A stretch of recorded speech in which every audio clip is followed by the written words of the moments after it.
BNP এবং অঙ্গ সহযোগী সংগঠনের যৌথ সম্মানিত সভাপতি, মঞ্চে উপবিষ্ট বিএনপি ও অঙ্গ সংগঠনের নেতৃবৃন্দ, সামনে সমবেত বাংলাদেশ জাতীয়তাবাদী দল বিএনপির 2 নং ওয়ার্ডের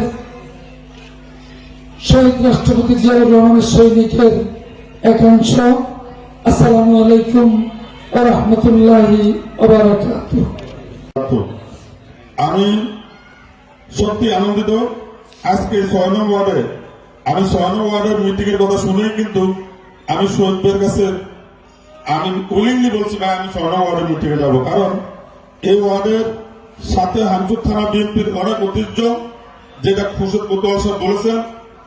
আমার বড় ভাই সহ ইসুফ মাস্টার, সুলতান, তারপরে আরো অনেকের নাম উনি বলছেন, সবাই মিলে রাজনীতি করেছেন। আমাকে জানান এসাক মেহনতি সাহেব, আমি দেখেছি মানুষের বাড়ি বাড়ি যে বিএনপির সদস্য, বিএনপির লোকজন কালেকশন করেছেন। উনি আমাকেও ব্যক্তিগত কৃষক দলের থানার সেক্রেটারি, উনি নিজে চাঁদপুর জেলা হলে আমার সাথে সম্মেলন করে আমাকে হামচুর থানার কৃষক দলের সেক্রেটারি অন্তর্ভুক্ত করেছেন। এই জন্য যে নেতারা মারা গেছেন ওনাদের রোগ প্রতি আমরা আত্মার মাগফিরাত কামনা করি। বিন্দু আমার সামনে উপস্থিত 6 নং ওয়ার্ডের সকল বিএনপির প্রান্তীয় ভাইয়েরা, আসসালামু আলাইকুম। আমাদের আজকের একটি সুন্দর পরিবেশ তৈরি হয়েছে, যাদের বিনিময়ে 5 আগস্ট তৈরি হয়েছিল, তাদের রুহের মাগফিরাত কামনা করি।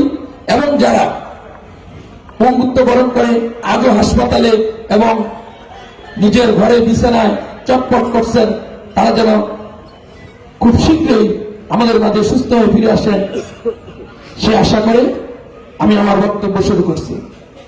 আমরা 5 আগস্টে কাউকে কি আজও আপনারা দেখেছেন কোন আমলকে আমরা জড়িয়ে দিচ্ছি? তাদের অপকর্ম এবং তাদের যে 17 বছরের রাজত্ব এবং এই দেশের মানুষের উপর যে অত্যাচার চালিয়েছে, তারা যে জুলুম চালিয়েছে, তারা যে অপরাধ করেছে, সে অপরাধের বিচার তারা মনে করছেন যে আমরা পালিয়ে যাওয়া ছাড়া আর কোনো উপায় নাই। তারা তাদের ওই অপকর্মের থেকেই তারা চিন্তা করছে যে আমাদের একমাত্র বেঁচে থাকতে হলে পালিয়ে যেতে হবে। মরহুম জনাব এমএ ইউসুফ মাস্টার সাহেব, মরহুম জনাব আব্দুল করিম মাস্টার সাহেব, মরহুম জনাব সুলতান আহমদ মাস্টার সাহেব চৌকিদার বাড়ি, মরহুম জনাব কাজল খান সাহেব, মরহুম জনাব হাজি আলী আকবর কোতোয়াল সাহেব, আজকে শুধু বেঁচে আছেন আমাদের ইসাক মেহনতি সাহেব। এই লোকগুলোই শহীদ প্রেসিডেন্ট জিয়াউর রহমান যখন জাগদল করেন তখন তারাই আগে আসছিলেন শহীদ প্রেসিডেন্ট জিয়াউর রহমানের পক্ষে। আবার যখন বিএনপি করেন তখন এরাই আগে এসে হামসার নেতৃত্ব দিয়েছে। তার সাথে ছিলেন আমাদের আজকে মিজান শেখ, ওনার বাবা ছিলেন, হামিদ মাস্টার সাহেব ছিলেন। কিন্তু মূল স্মৃতিকার, মূল সৃষ্টি বিএনপির এই 6 নম্বর ওয়ার্ড থেকে দীর্ঘদিন তারা নেতৃত্ব দিয়েছে। আজকে তাদের ধারাবাহিকতায় আমরা এই প্রজন্ম নেতৃত্ব দিচ্ছি। আগামী প্রজন্ম আজকে যারা ছাত্র দল তারা নেতৃত্ব দেবে। কিন্তু আজকে 6 নম্বর ওয়ার্ডে যে সমাগম, যে উপস্থিতি, এটা 6 নম্বর ওয়ার্ডে উপস্থিতি হতে পারে না। বিভিন্ন ওয়ার্ডের ইউনিয়ন থেকে নেতৃবৃন্দরা, থানার নেতৃবৃন্দরা আসছেন, আসসালামু আলাইকুম। আমি একটি কথাই বলে শেষ করুন, যেটা 6 নম্বর ওয়ার্ড, ঐতিহ্যবাহী ওয়ার্ড। এই ওয়ার্ড থেকে নেতা বেশি আর হামসেরা নেই। কোন ওয়ার্ড আছে? হামসেরের কোন ওয়ার্ড আছে? সাধারণ মানুষ 6 নম্বর ওয়ার্ডের। এরা কি কমিউনিস্টের ভিতরে ছিলাম না? সব নেতার চাপে। আজকে কি চাপ আছে? আজকে কি খোলা আকাশের নিচে আমরা আছি না? কমিউনিস্ট থেকে বাক্সল থেকে বাইরে আসছি না?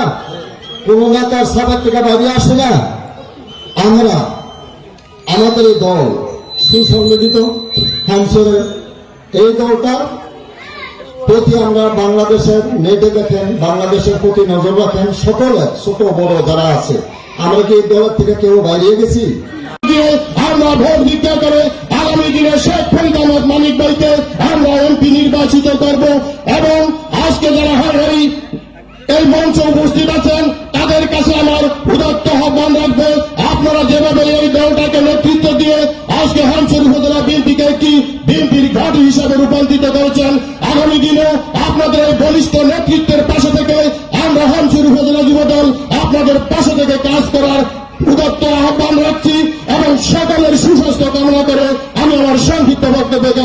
করছি। সকলকে ধন্যবাদ। দেশনেত্রী বেগম খালেদা জিয়া জিন্দাবাদ, দেশ নায়ক তারেক রহমান জিন্দাবাদ, আমার নেতা শেখ ফরিদ আহমদ মানিক ভাই জিন্দাবাদ, হামসুর উপজেলা বিএনপি জিন্দাবাদ। সকলকে ধন্যবাদ। বিএনপির বিপ্লবী সাধারণ সম্পাদক, কারণ নির্যাতিত নেতা, আমাদের সকলেই সুপরিচিত নেতা জনাব মাজার ইসলাম শফিক ভাই উপস্থিত আছেন। হামচর উপজেলা বিএনপির সাংগঠনিক সম্পাদক জনাব খুরশিদ আলম গোটাল ভাই সহ বিএনপি এবং যুব দলের, ছাত্র দলের, স্বেচ্ছাসেবক দলের, ওলামা দলের সহ অন্যান্য নেতৃবৃন্দ সবাই আমার শুভেচ্ছা ও সালাম জানাচ্ছি। আসসালামু আলাইকুম। প্রিয় নেতৃবৃন্দ, বিগত 17 বছর, আমি একটি কথা বলতে হয়, বিগত 17টি বছর আলগীবাজার উপজেলা হেডকোয়ার্টারে যত আন্দোলন সংগ্রামের মুখ্য ভূমিকায় 6 নম্বর ওয়ার্ডের জনগণ আমাদের পাশে ছিলেন। আমি হামচর উপজেলা যুবদলের পক্ষ থেকে আপনাদের প্রতি কৃতজ্ঞতা জানাই। পরিশেষে একটি কথা আমি বলবো, 5 তারিখের পরে এখন আমরা খোলা আকাশের নিচে যত প্রোগ্রাম, যত অনুষ্ঠান করতে পারতেছি স্বাধীনভাবে।